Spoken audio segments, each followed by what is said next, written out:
Hi, everyone. It's Julia Keller, juliakeller.co.uk.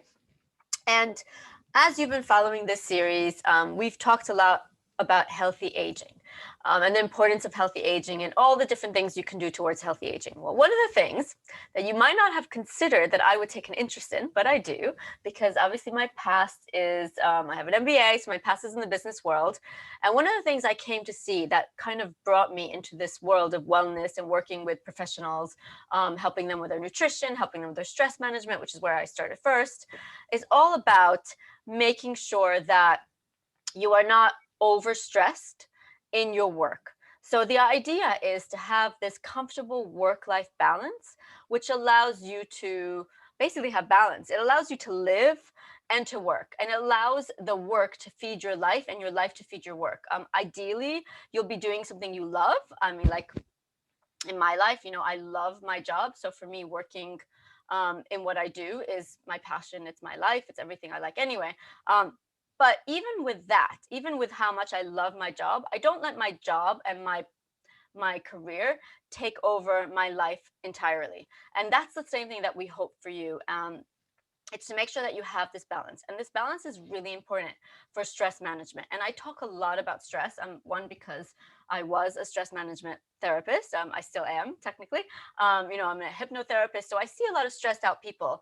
And having worked in the corporate world, I know how difficult it is to manage that. And especially now, when a lot of people, most of us, are working from home, sometimes that balance starts to get very gray. So I have a lot of friends and clients as well who are, pretty high up in the companies I work in, or entrepreneurs.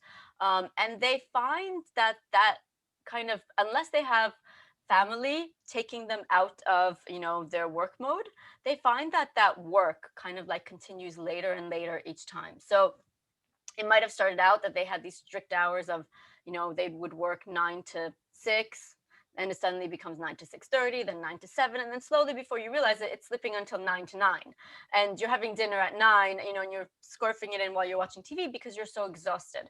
So the idea is you need to have a lot of care for yourself and take care of your body and how how you take care of it. Basically, take care of the way you take care of you, because that is hugely important to make sure that you live a nice, long, healthy life and that you stay healthy into aging.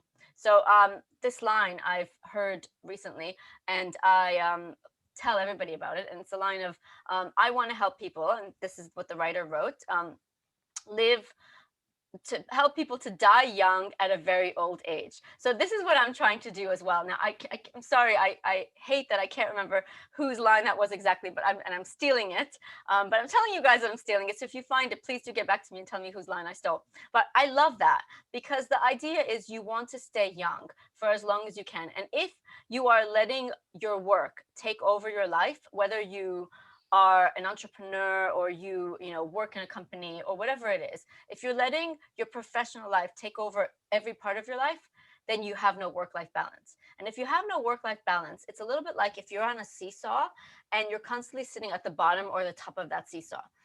Initially, sitting at the bottom, you feel all this power, like, oh, you can keep that person up.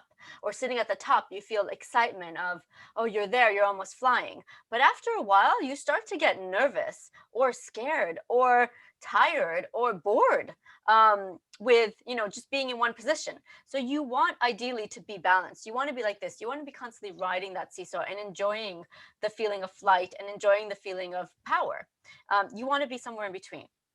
So to talk about this, I have somebody wonderful who has a lot of experience in helping entrepreneurs and people working in companies to make sure that their business works for them and not that they work for their business. And I'm going to introduce him. Mandeep, I want you to introduce yourself and tell us more about you and how you got into working in this area. Afternoon, Julia. Thanks for the this opportunity to chat with you. Yeah, it's great to catch up with you again. So a little bit of background on myself.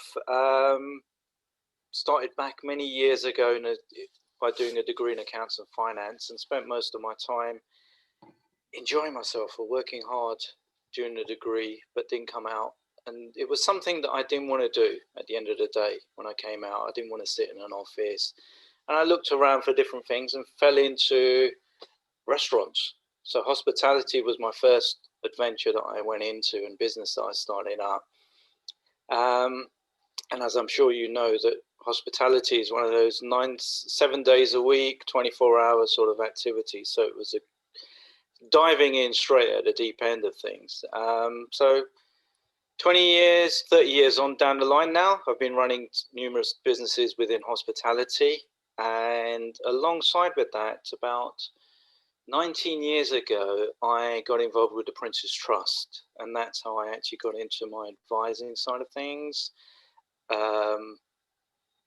Because I wanted to give back my experiences, my troubles, I suppose. I think you highlight the factor of the work-life balance was a key factor for me, especially being in a restaurant game where your business is your social life as well. Yeah, so it had flip sides and bonuses and disadvantages as well. So and that's when I got into business advising, and I've been doing it since for the last 20 years now, as I said. Amazing. And what do you advise? Tell us more about what you advise people to do, and what areas you kind of specialize. Originally, it was in startup businesses, helping them make their dream a reality by working through the process of whether it's a practical business side of things. But then it shifted over with time, with the type of variation of clients, where I started to work with more existing businesses. And I found that they'd lost that fire, that enthusiasm, the passion for what they were actually doing. So it was sort of rediscovering it with them, on the journey with them, on a one-to-one basis. And everyone varies. It could be a case of they've got taken on too many things, or they haven't taken on too many things, enough things, yeah, or they're trying to do something because somebody else suggested it to them rather than actually doing it from the heart. So it's varied on that side of things. So tell us then, when you worked with these, and you found that they started losing their enthusiasm for life, and kind of started losing their enthusiasm for their business, what are the instant things that you do to kind of give them back that fire towards their business? Or do you just tell them, okay, it's time to start a new business? What's the hint that you give these these people that start to, because we do all go through that. I mean, I did, certainly. I've been in 3 different areas completely in my life, where I started out with sales, and then I kind of moved into marketing. So let's say sales and marketing, and I was in technology. And then I moved into coaching side. And then even like I liked coaching, but the area I was coaching in was, I got very kind of, I just got tired of it, really. And then I started to study more the hypnotherapy and NLP, and moved into nutrition. And now I'm in nutrition. And to be fair, it's like, I feel like the most fire I've ever felt for a topic, but you never know. My whole passion is about helping people towards healthy aging, but you never know when, I might decide I want to work with a totally different area of nutrition, or who knows. And the point is, like, we all go through these. I've read a statistic at some point that some people, I think an average person goes through like 9 different roles at least, or 15, or some number, that's like all these completely different roles in their life. Sure. So we all go through these, waves and cruxes, and, we get into something and then we decide we don't want to do it anymore. So what do you advise people who have lost the fire? I think it's about, first of all, stopping, taking a deep breath, analyzing and discovering a little bit more about yourselves. Yeah, it could be a stage of what you've been doing up until now. As I said, there's a fair number of people that would just jump into running their own businesses, yeah, without planning, without taking consideration fully for why they're doing it. It's just a case of, oh well, I've been made redundant, or it's a case of, like myself, yeah, I didn't want to work in an office space. It wasn't me. But I took time out, and it was a case of, the way I discovered it was that my brothers actually told me, sat down with me and said, what do you actually want to do? And the first thing that came out of my mouth was, I want to open up a restaurant bar. So I said, go and do it. Yeah. So this is the sort of thing that I suppose I used that, my own experiences of what I went through, to actually try and help others on that basis. And doing very simple things. by writing I know we're going to go back to lists, which is always the case that everyone always says, write a list. But how many times do we often write a list about what we've achieved and what our skill sets are? Yeah. When you go on a business, quite often. You do it quite often? I do. It's one of the things I do with my coaching clients, actually. Okay, great. Yeah. And that's the only way you can actually just help them discover what they're actually good at. Yeah. And it's also a case of getting them to discover their own sort of niche as well, and why the end goal as well. I think that's very important. If you can help people discover why they're actually doing it, because a lot of people will turn around and say, I'm doing it for the money. Yeah. And I'm sure you've heard that many times. It's like, what do you want to do? I want to do it for money, but realistically, money isn't the end goal. I mean, because it's a case of, why do you want the money? Yeah. You want the money, you want more money so you can go on better holidays. So it's holidays with the families, that family time. So by working through these stages more and more, you actually discover the end goal of why they're actually doing it as well. And sometimes you can bypass certain parts by actually discovering what the end goal is with them as well. Sorry, I interrupted you. You was about to say. No, and now is actually, I'm just thinking, now is really a time when so many people are getting laid off. So many businesses are shutting. I mean, if you look at constantly in the news, there is, so much news right now about different businesses that are going out of business, especially in the retail space, especially in the hospitality space. And there's constantly people being laid off. I mean, I have friends left and right who are telling me they've just been laid off. So there is no really better time to do that list that you just mentioned. That's right. Yeah. Kind of sit there and say, okay, what's my skill set? What am I really good at? And also, what am I really passionate about? Because you might be really good at, drawing people's faces, but you might not. It might be like a hobby that you do for fun. It might not be something you want to make a job. You might not want to be sitting out there, But drawing. why not? Why can't you make it a job out of it? If you want to, but it doesn't have to be. It doesn't have to be that you're really good at, like, for example, I'm really good at training my dog, but it doesn't mean I want to become a dog trainer. Yeah. I thought about it, but I'm much more passionate about my nutrition. Sure. So you don't have to make what you're good at into your hobby, into your job, but you could. The point is that I think one of the things that happens, and I've seen it with my clients, especially now, is that people become really stressed out by the fact of either losing their job or potentially being the next person to lose their job. So the fact that they're stressed out means that they're letting the anxiety is constantly sitting there. And, I do a lot. I've done a lot of these videos about why anxiety is so bad for you. And I will be doing a lot more. So if you've missed one and you want to see one, there will be so many coming. But the point is, having the anxiety sitting there is not good for you. And it's not helping you. Being anxious about when you're going to find your next job isn't helpful. Why not instead take that time to really just search inside yourself for what do you want to do, and then manifest that. Yeah, and it's a case of that word stress that you mentioned. It's about, why stress on things that you can't control? Yeah, and we often concentrate on them more than on the ones that we can control. And if we actually worked on the ones that we can control and work towards those, then you can find a solution for things. Another word that you used earlier, passion, is a very important thing.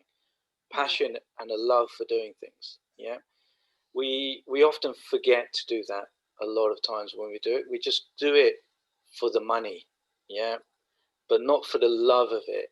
I heard what's the quote I heard, and I'm trying to remember it. It's something on, I want a job where I don't need to have a holiday from. Yeah, something on that sort of lines, whereby, because every time you listen to people, it's like, oh God, it's the weekend. Thank God for that. Yeah, exactly.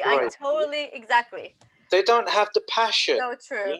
And it's where you've got people, entrepreneurs that come from a corporate background. They often bring that with them as well. Yeah, that, oh dear, it's a mundane job, but the passion, and that's where finding what you enjoy, finding what you're good at, combining those two things and moving forward with those, you'll be more successful at it. Think about when you're cooking, yeah? When you was a young child, when your mum would say to you, go and cook something in the kitchen, yeah? You say, oh, God, I've got to make it, yeah? That happened to Just you? do Did your it. mom tell you to go and Yeah, cook? you'd have to go and do it sometimes. And you're like, oh, okay, all right, fine. But then there'll be on other occasions when you would say, do you know what? I want to cook tonight, yeah? And when you went in off your own heart, off your own passion, the way you cooked, and I'm sure you can relate to this. My kids love to cook. Yeah, but when they I'm do, like, go and cook something. Make yeah, but breakfast, make dinner. when they do it, the food tastes really good. Yeah. It tastes a lot better. But then if you ask them how did they do it, they just say 9 times out of 10, well, you know what? I put this bits together and it just came together. Yeah. And that's how you do business as well. How you can run your life as well. If you do it with passion, things flow together. I have to say that personally, like I'm hugely passionate about what I do. It is completely part of my life, and I don't work, so I don't see clients. I don't do work on weekends. I have a master's that I'm doing, so I obviously sometimes do master's work on the weekends. But I will never have clients calls on the weekends ever. Not if I don't even make exceptions. Like there is no, I just don't do that. And I right away say that. And there are certain evenings of the week where I'm just like, these are my evenings with my kids. These are my evenings for some other, school program, whatever it is. But those are my off evenings. But even on the weekends when I'm not working with clients, what I do is always a part of how I interact with myself. Like I'm always thinking about, okay, what is healthy aging? Like, I'm always eating towards healthy aging. I'm always exercising towards healthy aging. I'm always thinking like it's just, I live it. So I live But it. it's become a reflex for you. Yeah. Because it's a passion. Because I love it. Yeah. And that's how it should be for everybody. I mean, who owns their own company, really? Yeah. I mean, I read, Steve Jobs's bio, and it's like he would come up with ideas all the time. And that's what made, Apple so amazing. Like he would just always be living, breathing. Oh, here's new. He'd be somewhere, with his girlfriend, wife, whatever, and it'd be like, just like, oh, that we could use that, and that's the thing, living, breathing, without making it feel like work. Like it was, that's why it was such an amazing company. And I do think everybody who's amazing at what they do, they live like that. I think it's very hard to be like doing it for the money and do something amazing. And the other thing is, you find by doing it with passion, you find a simpler and easier solution and quicker solutions. The example that you just said with Steve Jobs, when he came back to Apple, one of the first simple things he could see it was going down. He introduced coloured phones. Yeah, didn't change anything, just introduced coloured phones with people, and that simple concept rose their sales ridiculously as well, and then got others to do coloured phones at the same time as well. I was just making a little note about one of the tips. So the first tip, let's just put it in like a group, a few tips for people, so we have some takeaways. The first tip is really live your work with passion. And I use those words, I chose those words on purpose, because if you want to make your work for you, you need to have that passion that flows through your life. So it doesn't feel like work. So it feels like this is just something you want to do. And everybody I've ever met who's done anything incredible, that's how they are. Whether it is, it's like somebody, I mean, I have a friend who does Doctors Without Borders and, would fly all around the world to feed kids. And like, that's just his passion. That is how he wants to live his life. Like, he doesn't want to be stuck. He was a normal doctor, working in a normal practice. And he's just like, no, I don't want to do this anymore. And when he got divorced, he kind of was like, okay, that's it. My life is free now. I can go and do what I want. His kids were grown. So he decided that's what he wants to do. And he loves it. He loves his job. And he's doing amazing things. And people are, his name is known now. So for somebody that does that, because because he loves it so much. Whereas when he was working in a practice, practice was very successful. It's still doing well with his other partners who are still there. But it just, he wasn't, it was successful, but it wasn't like, wow, for him. His life was getting dull for him. So this is the thing, passion should drive your, if you're an entrepreneur especially, but even you can work for a company and be passionate. When I used to work for BT, I remember I had one of my early bosses, I think like my second boss that I had when I was working there, was extremely passionate about what he was doing, and he kept being promoted. He was like one of the fastest promoted at his age in the area that I worked in, because he was so passionate and so interested. And every time he talks about what he does, it was filled with so much fervor and so much passion. It was, and it wasn't obviously his company, and he was just middle management, but over the course of my time there, he kept being higher and higher.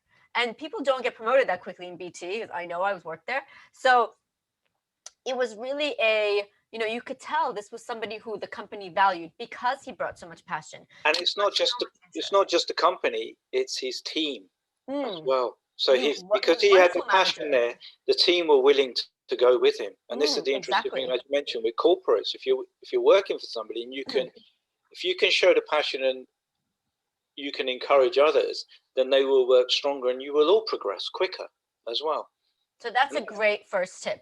We need a couple more. So give us something else. So what else would you advise people who are, let's say they're in this point in their time and they're just like, I think I like what I'm doing, but I'm feeling that I'm losing my boundaries. Like it's crawling up into me, and it's making me, rather than making me feel, like if I work late, doing a client's plan or doing some work for my master's or whatever it is, there's no regret there. It's not like, oh, I'm missing out on my TV time because I'm working late. It's like, I'd rather be doing this. I love, like, for me, one of my guilty pleasures is sitting there reading my notes that, for my master's. And my friends are like, what, you want to do that? It's like, they're like, it's torture to sit there and read the notes. I'm just like, I love reading the notes, because I really enjoy sitting there and reading the notes, or like watching the videos that we do, like we get videos and we watch them. I love doing it. I feel almost guilty because I enjoy it so much. And that's how everybody should enjoy their work. Yeah. So what do you tell a person when that work creeping in to their life, even just taking away TV time, is starting to feel heavy, and not like, oh, I'm looking forward to sitting down and reading my notes, or sitting down and doing this client's plan, or whatever it is? It's probably a little spin on what you just said. Okay. And that's if you're halfway through running your business, or you've been running your business for a fair period of time, then it would be a case of I'm going to use that, take a break, take a deep breath, and actually try to remember back why you actually started,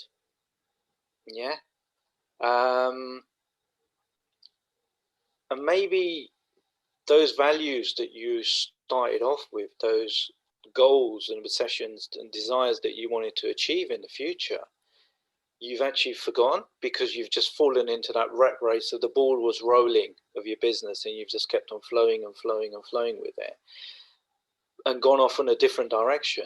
And maybe that direction wasn't the right one for you. To keep that passion going, because when you first sat down, you wanted to actually achieve certain things with your business, with your life. One of the common thing I say to a lot of people starting off, is learn to be semi-retired from day one. Because as an entrepreneur, and I'm sure you've seen this, entrepreneurs do not retire. It's not like the working life whereby come 65 or 70 or whatever it may be, bang, you stop and you can go on a golf course, or you can go and sit with the grandkids. Entrepreneurs keep on working until they die. Pretty much a lot of the successful ones out there, you look, they're all in their mature ages.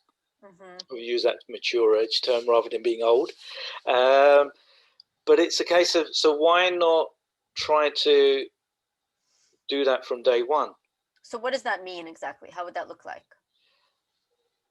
It's finding that work-life balance.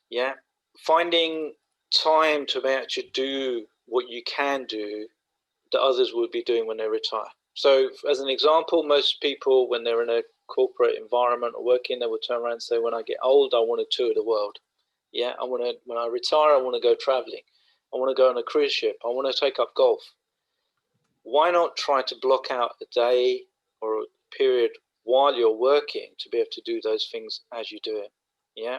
Okay, fine. You won't become the billionaire at a young age. However, you'll be able to enjoy it a lot quicker, because one of the things you teach to so many people is about keeping young and keeping your body healthy as well.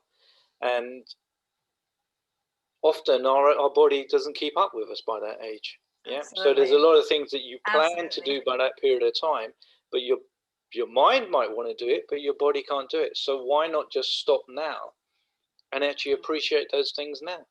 In fact, Yeah. one of the reasons I became an entrepreneur was because I was like, I'm not going to be one of these people that's working until I'm, 60, 65, and that's when I'm going to go enjoy my life. I'm like, no way.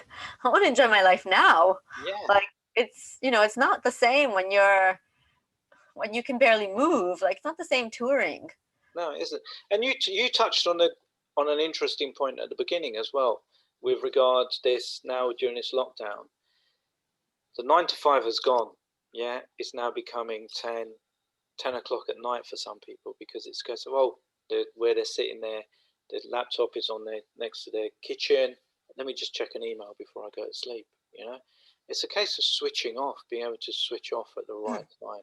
Yeah, as an entrepreneur, as a business owner, we never switch off as well. Yeah, when you are sleeping, I'm sure you've had when you first started off your business as well. You'd be asleep and you'd be thinking about your business. You would never switch off. Yeah, Totally. You wake up in the morning, you're like, oh, wait a minute, I figured this out. yeah, yeah. Yeah, totally. And it's a case of, so your stresses are a lot more, and they catch up with you. And maybe that's why entrepreneurs feel older and tired quicker, because we are working 24/7 from a younger age. They don't And have to. we just fall flow, go with the flow of it, don't we? Really, Hmm. yeah. And health is the most important factor Hmm. to pull in from an early stage. Yeah, not just with your food side of things, but resting. Resting is such an important factor to switch off. Sleep. I do a lot of talks about sleep and the Yeah. importance of sleep. I'm a very big sleep fan. I think we all try to. We would love to all have a lot of sleep as well. I mean, like sleep, I think some people think sleep is overrated. I think a lot of people are like, oh, I'll sleep when I die. And I'm just like, great, then you're going to die really young Yeah, and not at an old age. and Like if you don't sleep, you will not live very long because sleep is really necessary for your immunity, for your health, for everything. for your And body to rebuild itself and repair anything as well. when it's sleep, yeah, absolutely. It's so important.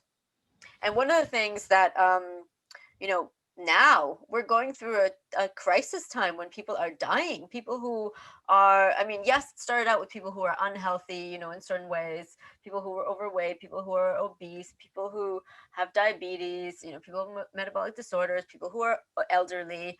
It started with that, but now it's creeping into, lots of people can get really unhealthy, and you don't know how it's going to hit you. I mean, No, I had, so many people kind of now be like more fearful than ever. And if there's ever a time to look after your health, it's when your health is threatened. I hope that if this virus does nothing else, I hope that what it does is make people take care of themselves and really value their health, because one of the things we take for granted the most is our health, especially when we're younger. And it's a pity because younger is when you have the chance to make the most difference. Like if you want to age well, start now. I don't care how old you are. If you're 17, start now. If you're 6, start now. If you're 72, start now. no, that's Don't true. wait until tomorrow. I think we touched this on our initial conversation as Yeah, we well. This did. point that, what's the most valuable thing that you have? Yeah, Exactly. everyone. If you ask people what's the most valuable thing, they'll name material things, but they seem to forget your body is the most valuable thing. Yeah, And your you health is the one thing you can never pay money to get back. No. Like No. having money will help you to a degree, but look at Steve Jobs. He passed away the Yeah. same as everybody else, as many people before him who, you know, And I think, as you mentioned, this last year should be highlighting that a lot more and more for people. Whereby, up until then, people would always say, oh, "I wish I had more time. I wish I had more time." And then suddenly we've all been given so much time. But then it's now a case of, "I wish I could go back to work. I wish I could go and do that." Yeah, it's that wish list all the time. Yeah, rather than, and that goes back to the point I was mentioning earlier about stressing about things that are out of your control all the time, thinking about focusing more on those, but focus on the things that you can actually control. And that is always the way forward, because if you can focus on what you can control, you'll learn to adapt. Yeah, and I think for me that was, if you want a word for last year, for me that was adaptation. People that, if you adapted, you could succeed, you could progress. Yeah. I think this year my word will be, well, there's two words that I'll add to that, is adapting and fine tuning it. Now, I'm taking notes because I put those notes at the bottom of the video okay, so that people can access them. My little tips, our little tips that we came up with. So I'm actually going to read the tips because you came up with a lot of little gems that you probably don't even realize. I'm going to read that out loud to people, just so you guys know. So the first one was live your work with passion. So that was a great one, because it's all about kind of, you want to have passion for what you do, because otherwise it feels like a job, and a job is something you do just to make money, and then you're in a rut, like you're in this place of like, oh, I'm not sure I like it. It's like when you get into a rut in a relationship, it's like, oh, what do I do? Do I stay? Do I go? You don't want to be in that place. You want to be in a place of like, I love what I do. I wake up every morning excited about doing more of it. Think about what you started and where you want to be going. So that's another thing. You mentioned it and it was really good. It's think about what brought you to make this business in the first place, or what brought you to work in this company in the first place. Like what did you hope to find in the business that you're doing, and where do you want to be going, and is this place that you're at still bringing you there? So if initially your whole plan for starting a company was, let's say you wanted to, I don't know, create some new kind of technology app for a phone. And then after a while of doing it, you're just like, oh, I'm so sick of phone apps. I don't even want to look at phone apps anymore.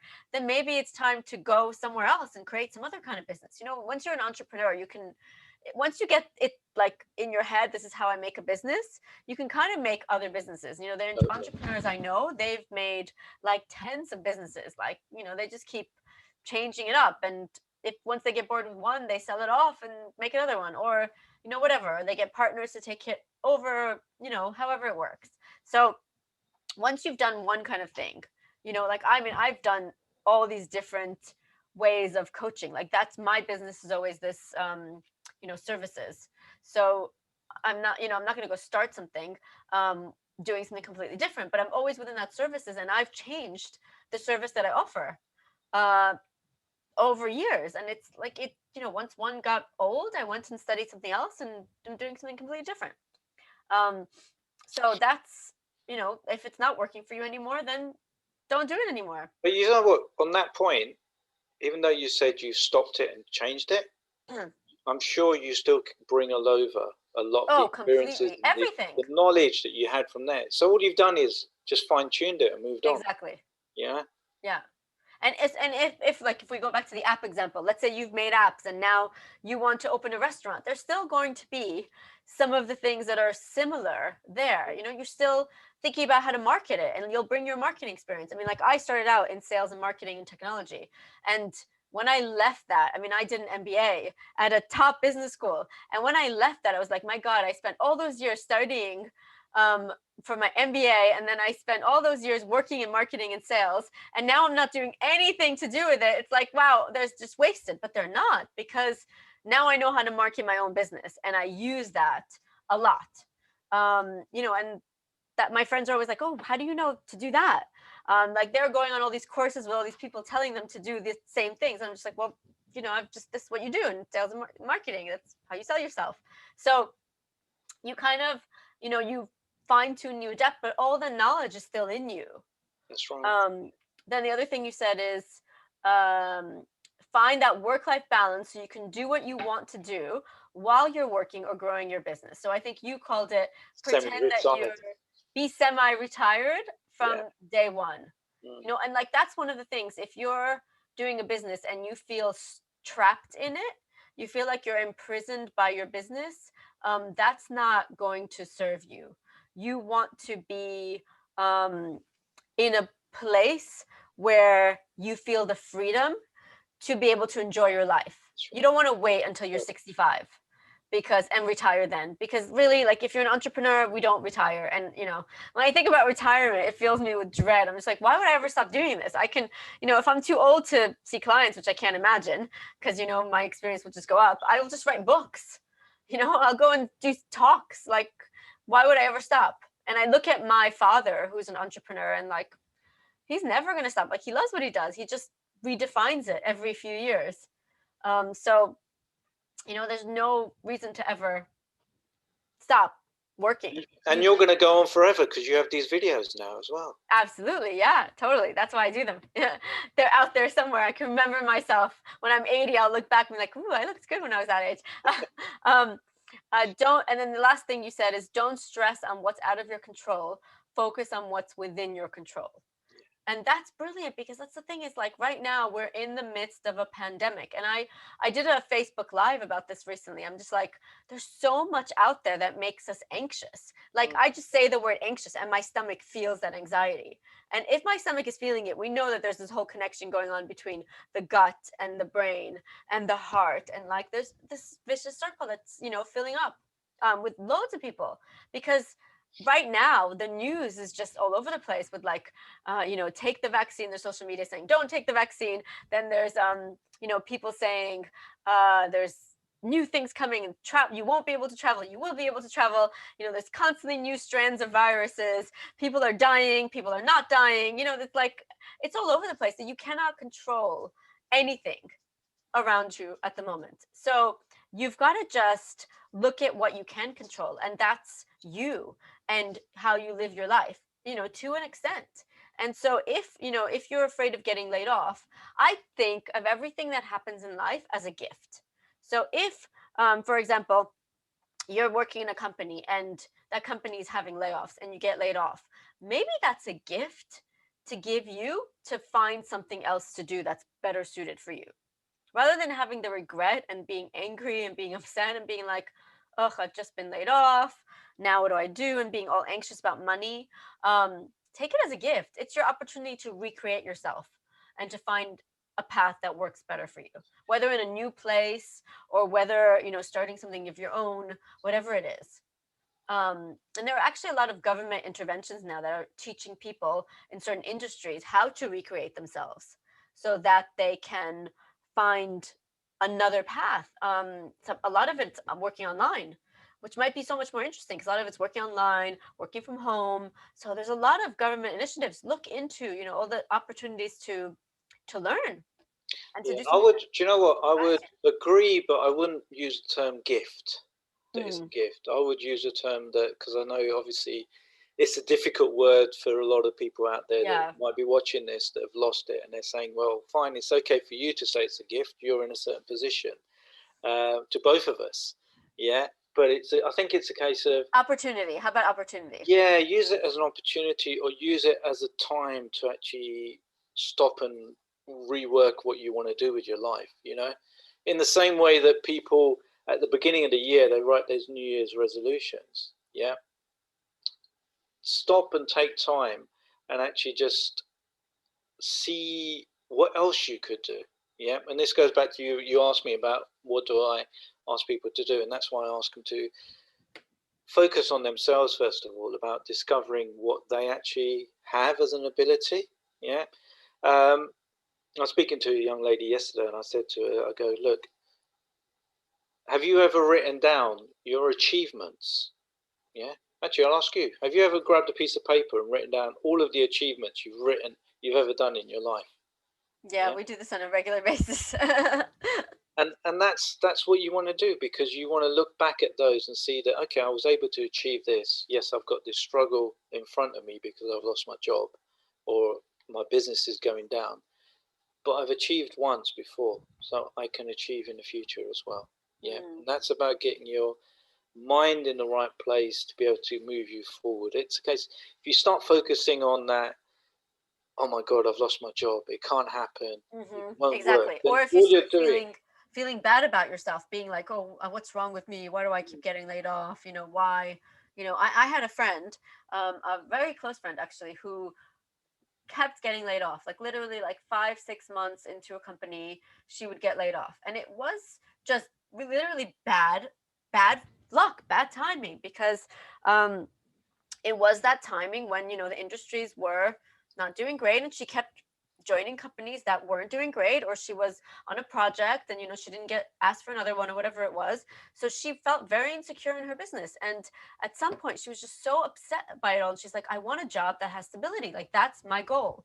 I want a job. She had a little baby, and her husband was a little bit like having, you know, similar kind of situation with his job, and she's like, I want a job that has stability, that I can be a mother and have stability. And she went and she studied dentistry, and now she's got a brilliant thing going on. Like she's doing really well as a dentist. And even in this time, no matter what country she moves to, her husband was British and she's American, and this was in America, she kept getting laid off.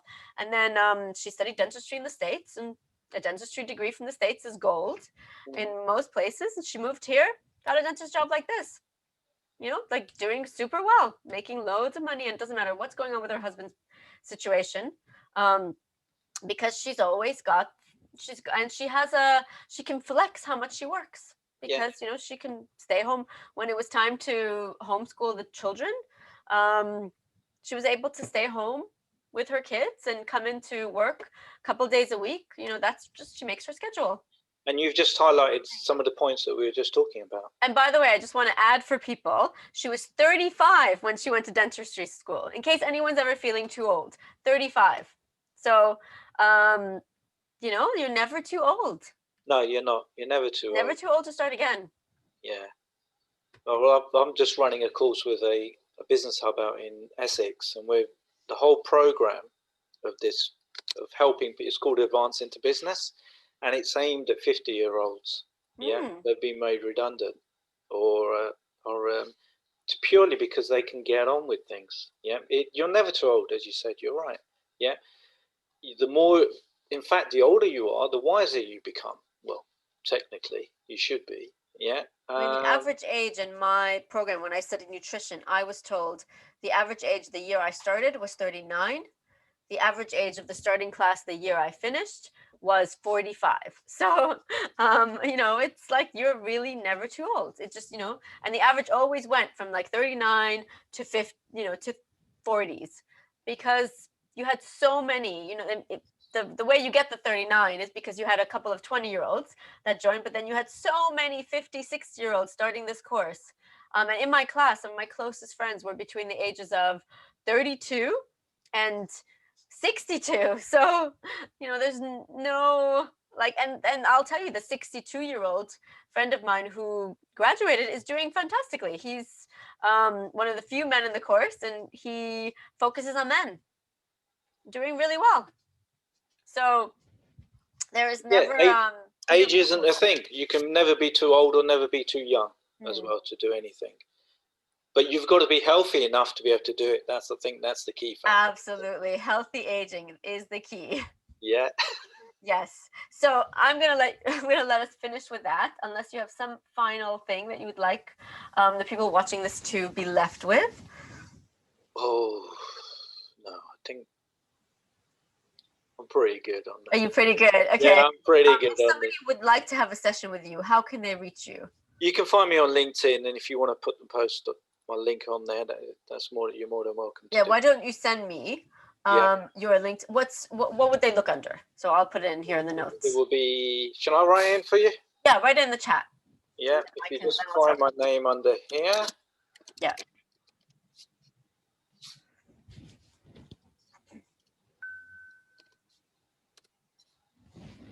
And there's So only one. Mandeep Babari. Yeah, and there's only one of me in the whole world. That's Apparently. amazing. Lucky So, you. There's many of me. It's only one of me, but many with my name. so it'd be very easy to find. And fantastic. So, okay, so if they want a session with you, and one of the things I ask people that I have a call, I do these interviews with, is to offer some kind of discount. Can I give them a 20% discount for any first session or package they book with you? I tell you what, for you, okay, Uh-huh. I'll do a 30-minute free session for anybody that comes through you. 30-minute free session. Okay. 30-minute free session for anyone that comes through me. No extra discount, no 20% off or something like that. We can do. We'll work it out. 20% off? Yeah, we can work out something for Okay. I'm sure that you give everybody a 30-minute free session. I give everybody a 30-minute free session, by the way. All right. Shall I give them an hour for you then? No, just give them a 20% off discount for the first session / package they book with you. Sure. Yeah, we can work. Mention the Julia K 20% discount. The wise lady. I'll have a special code. Anyway, thank you so much. Thank you. That was great, super helpful. And guys, if you want any more help with Mandeep, he wrote how you can find him. You can find him on LinkedIn. If you're not on LinkedIn, how do they find you? Just get onto LinkedIn? Yeah, just go onto LinkedIn. They can find you on Facebook as well, no? No, LinkedIn is the best one. Okay, yeah. LinkedIn. And if you're not on LinkedIn, you should be on LinkedIn because that's the way. If you want a job, you should be on LinkedIn. You should be a job. If you're doing a business, you should be on LinkedIn. Should be on LinkedIn. It's one of the overlooked marketing ways. If you want to work with him, you got to be on LinkedIn, guys. Sorry. But they can contact you and they can get through you. Yes, and if you'd like more from me, and you guys have questions after these podcasts, there's a lot of podcasts. If you want help towards healthy aging, I don't need to list my experience again, but I myself, worked in corporates for a long time. I have an MBA. I have a psychology bachelor's. I was a coach. I still am a coach. Hypnotherapist, NLP, nutritional therapist, naturopath. God, I really like to study. So yes, any of the areas where I focus in is healthy aging. Anything that helps you towards healthy aging. So weight loss, menopause, making sure you don't end up with a dementia that you're not aware of. Keeping yourself healthy now and as you go on. All the things that are really important, and skin. All the things that you care about as you age. That you want to make sure it looks good, and feels good. So yeah, thank you so much. Bye. Bye.